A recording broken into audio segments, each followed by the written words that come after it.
ఈరోజు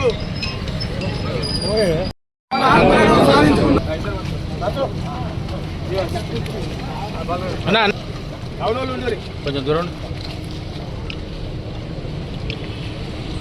వెళ్ళాక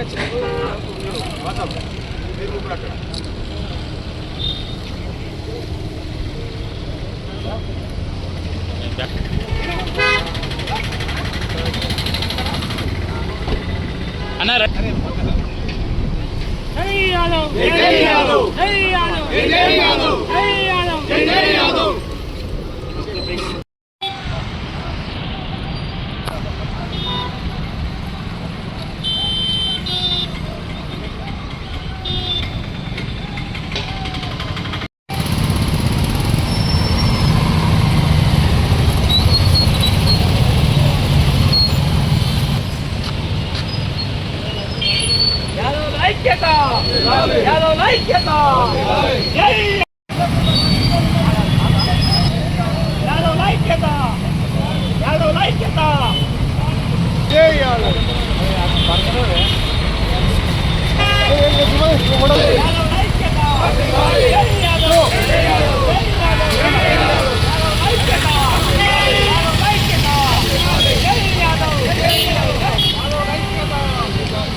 కన్యాకుమారి వరకు రెజంగ్లా రాజ్ కలశ యాత్ర నిర్వహించడం జరుగుతుంది.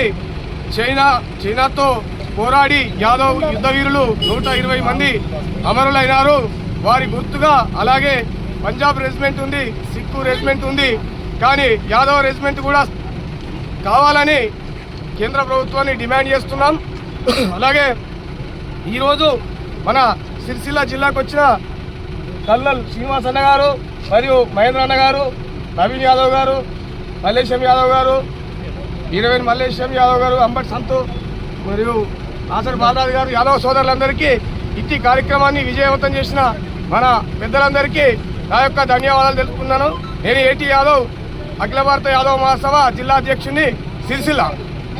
రెజంగ్లా కలశ యాత్రకు తరలి వచ్చినటువంటి మన సిరిసిల్ల పెద్దలకు మరి మన సోదరులకు నా కృతజ్ఞతలు.